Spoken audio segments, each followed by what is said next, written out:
Olá, queridos irmãos e queridas irmãs, bom dia! Estamos aqui mais uma vez para estudarmos juntos a Palavra de Deus. Hoje é sexta-feira, dia 29 de julho, e hoje nós vamos fechar a lição da Escola Sabatina dessa semana, a lição de número 5, que teve como título Calor Extremo.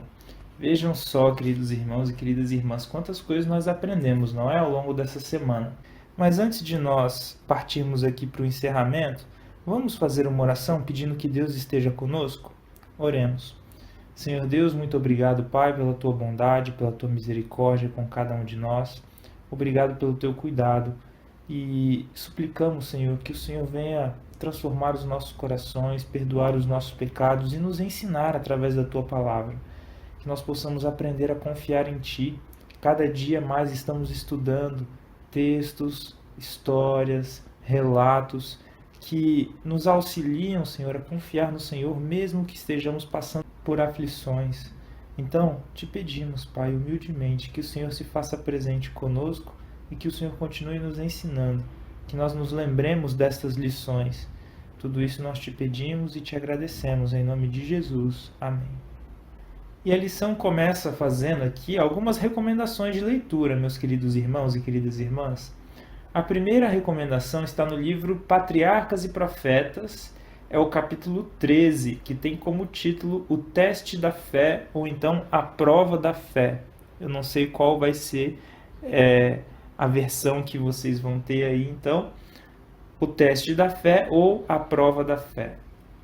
E aí, outra recomendação de leitura é o livro Testemunhos para a Igreja, volume 5, página 267 até 270, ou 315 até 319. É um capítulo que se chama Louvai ao Senhor. Por que eu dei duas referências aqui, né? Porque eu não sei qual que é a referência no português e qual que é a referência no inglês, tá bom? E aí, nós vamos ter aqui dois trechos agora, duas citações desses mesmos livros. Vamos ler juntos?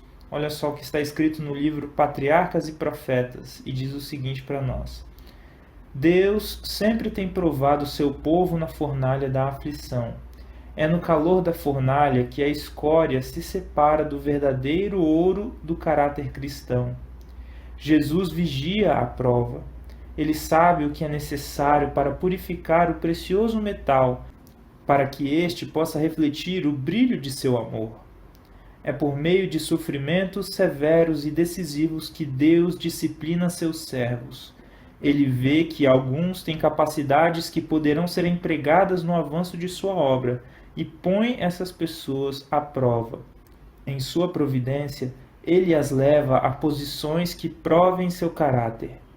Mostra-lhes suas debilidades e os ensina a buscar nele o apoio, pois ele é seu único auxílio. Que texto aí, hein, querido irmão, querida irmã? Deus, ele enxerga um potencial maravilhoso em cada um de nós. No entanto, ele nos prova para purificar aí o nosso caráter, ele prova para que nós enxerguemos ali algumas coisas que precisam ser mudadas e que nós possamos ir a Ele, porque Ele é o nosso auxílio, Ele que pode fazer essa mudança, essa transformação. E devemos lembrar que Jesus ele está vigiando a prova. Ele não deixou a gente ali no fogo e saiu e se esqueceu de nós. Não, Ele está vigiando, Ele está conosco, Ele está cuidando. Porque o objetivo de Deus é salvar, é enobrecer, é purificar.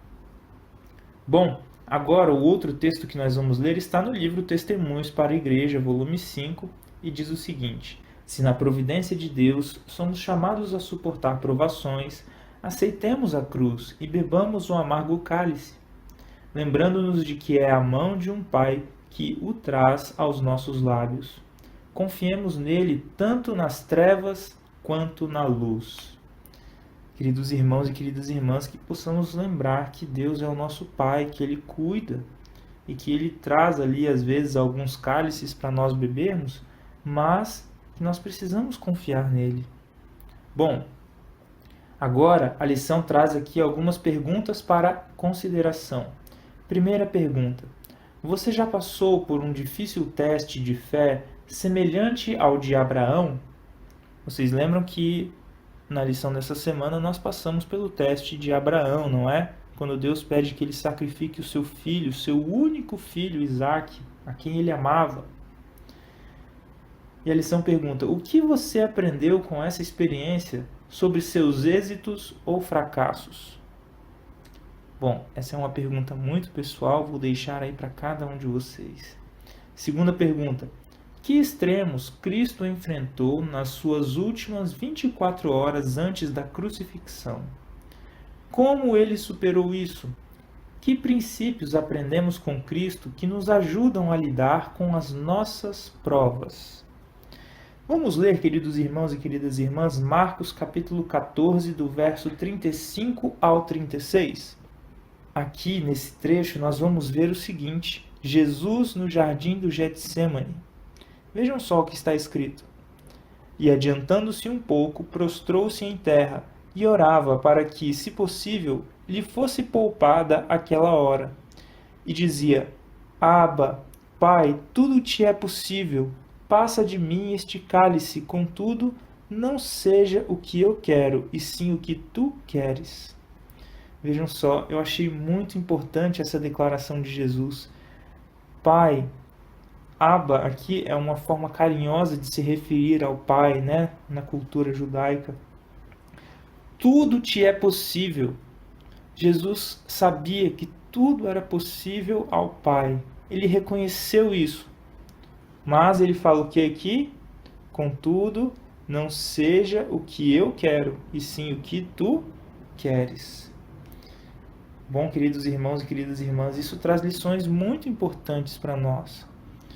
E aí Jesus tomou esse cálice e bebeu. E ele foi até o fim. E no final, ele foi o quê? Vencedor. Passou por muito sofrimento? Passou.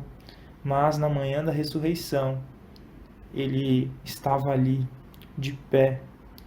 E a vitória foi conquistada na cruz do Calvário. A vitória que nos traz a paz, que nos traz a esperança da salvação. Bom, agora vamos para a terceira pergunta.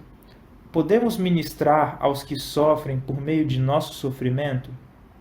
Que problemas pode haver com essa ideia, por mais verdadeira que seja? Então, primeira respostinha aí, podemos sim ministrar a outros, né? Por meio de nosso sofrimento, podemos confortar outras pessoas, compartilhando com elas aquilo que nós já sofremos e que Deus fez na nossa vida, e levando então esperança e conforto para essas pessoas. No entanto, meu querido irmão, minha querida irmã, o que pode ser perigoso? Que raciocínio, que pensamento pode ser perigoso? O pensamento de que Deus nos aflige de bom grado, de que Ele é um Deus sádico. E não devemos enxergar a Deus desta forma. Nós lemos nessa semana, na meditação matinal nos lugares celestiais do dia 22 de setembro, foi na terça-feira, um texto que diz o seguinte: Nosso Pai Celestial não aflige nem entristece de bom grado os filhos dos homens. Portanto, que nós não enxerguemos a Deus como um Deus sádico. E agora, vamos para a pergunta 4. É fácil confiar nele, ou seja, em Deus, tanto nas trevas quanto na luz? Como ajudar as pessoas a ter fé que as habilitará a confiar em Deus nas dificuldades? Bom, queridos irmãos e queridas irmãs, eu sugeri algumas respostas aqui, olha só. O primeiro passo é não duvidar de Deus, não questionar o caráter dele, como nós vimos aqui na pergunta anterior. Não enxergarmos a Deus como um Deus sádico, por exemplo. Mas precisamos questionar o nosso caráter. Será que tem algo na minha vida, algo que está acontecendo que não está de acordo com a vontade de Deus? Será que tem algo que eu preciso aprender, que eu preciso enxergar? Depois, precisamos nos lembrar de histórias passadas, como nós fizemos essa semana. Lembrar também da experiência pessoal. Então, nós vimos essa semana relatos bíblicos que nos ajudam a entender situações difíceis, talvez situações que se pareçam com a nossa, né? Mas outra coisa importante é lembrar do que nós já vivemos. do que nós já passamos, dos sofrimentos e como Deus cuidou de nós. E como podemos enxergar a mão dele conduzindo as coisas ali. E aí nos lembrar de que Deus, ele está cuidando. Ele conhece as nossas necessidades, ele nos ama. E aí sim, lembrando do seu caráter, como ele de fato é, amoroso, perdoador, benigno, bondoso, aí nós começaremos a entender a situação, talvez, né, de uma maneira um pouco diferente. Bom, eu vou finalizar por aqui. Desejo que vocês tenham um bom sábado, que Deus abençoe muito a vida de vocês. Um grande abraço e até a próxima, se assim Deus nos permitir.